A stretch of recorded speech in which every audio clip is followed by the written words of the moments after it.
News when you want it with Bloomberg News Now. I'm Nathan Hager. After a day of clashes in and around the Strait of Hormuz, the U.S. is playing down the idea that the ceasefire with Iran is over. Defense Secretary Pete Hegseth says there's a difference between the fight with Tehran and the U.S. effort to guide commercial ships through the strait. This operation is separate and distinct from Operation Epic Fury. Project Freedom is defensive in nature, focused in scope, and temporary in duration. Defense Secretary Pete Hegseth spoke at a Pentagon news conference heard live on Bloomberg Radio alongside Joint Chiefs Chairman General Dan Kane. Since the ceasefire was announced, Iran has fired at commercial vessels 9 times and seized 2 container ships.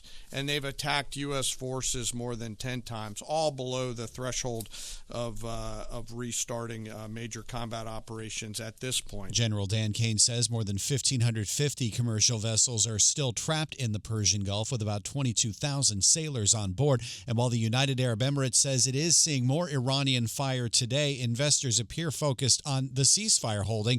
The S&P 500's higher by 0.8% right now. The Dow Jones Industrial Average is up 0.6%. The Nasdaq Composite's higher by nearly 1%, and West Texas Intermediate crude is down 4%, trading above $102 a barrel. President Trump is praising the market moves. We hit an all-time high stock market today, despite that we're in a little skirmish, military.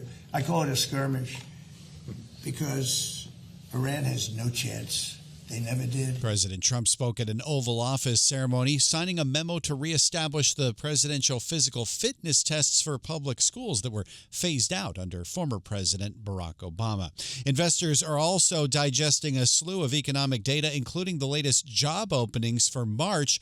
Bloomberg's Michael McKee reports the JOLTS survey didn't show much change at 6.87 million job openings. The quits rate jumps up to 2% from 1.9%, so it means people are a little maybe more confident or were in March about their jobs. The layoffs rate, 1.2% up from 1.1%. And Bloomberg's Mike McKee reports the hiring rate jumped to 3.5% after falling to its lowest level since the early pandemic days back in February.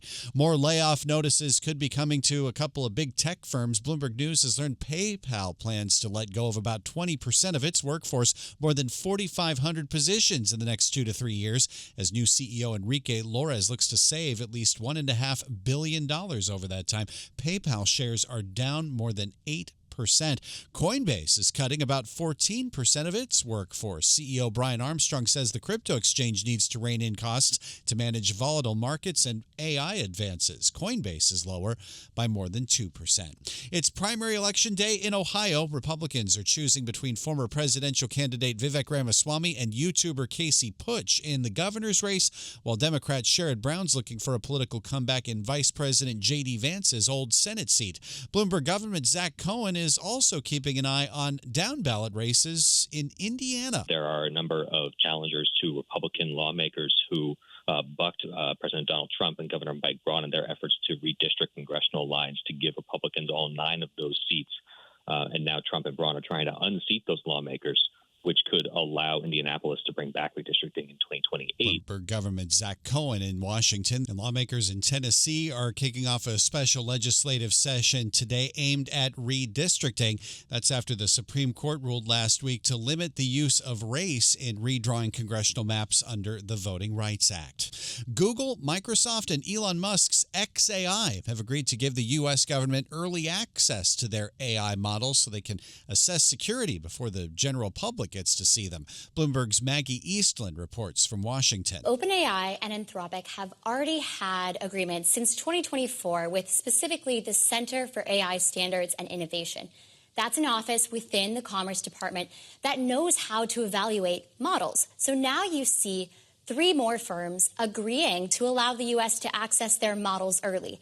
Now, this does signal that there's, at the very least, appetite from U.S. officials to know what these models are capable of before they reach a wider audience. Bloomberg's Maggie Eastland in the nation's capital.